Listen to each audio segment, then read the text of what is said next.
আসন্ন ত্রয়োদশ জাতীয় সংসদ নির্বাচনকে সামনে রেখে মানিকগঞ্জ ২ আসনের সাবেক সংসদ সদস্য ও বিএনপির চেয়ারপারসন কাউন্সিলের সদস্য জননেতা ইঞ্জিনিয়ার মাইনুল ইসলাম খান শান্ত নির্বাচনী প্রচারণা কর্মসূচি বাস্তবায়নে হরিরামপুর উপজেলা ছাত্রদলের উদ্যোগে এক মতবিনিময় সভা অনুষ্ঠিত হয়েছে। ২৭শে সেপ্টেম্বর সকাল ১০টায় হরিরামপুর থেকে বালিরটেক ব্রিজ হয়ে চারিগ্রাম পর্যন্ত অনুষ্ঠিত সভায় ছাত্রদলের শতাধিক নেতাকর্মী অংশ নেয়।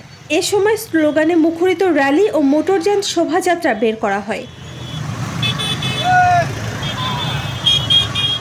অনুষ্ঠানে প্রধান অতিথি হিসেবে বক্তব্য রাখেন ইঞ্জিনিয়ার মাইনুল ইসলাম খান শান্ত। তিনি ছাত্রদলের নেতাকর্মীদের সাংগঠনিক দিক নির্দেশনা দেন এবং আসন্ন নির্বাচনে ধানের শীষ প্রতীকের বিজয় সুনিশ্চিত করতে ঐক্যবদ্ধভাবে কাজ করার আহ্বান জানান।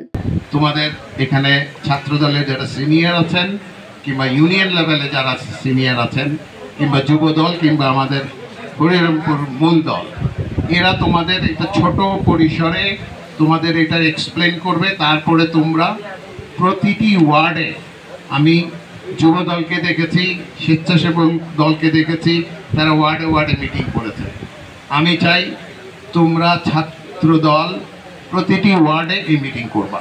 নির্বাচনে জয়যুক্ত হবার আগ পর্যন্ত সবাইকে প্রচারণা চালিয়ে যাওয়ার আহ্বান জানান অনেক আহমেদ।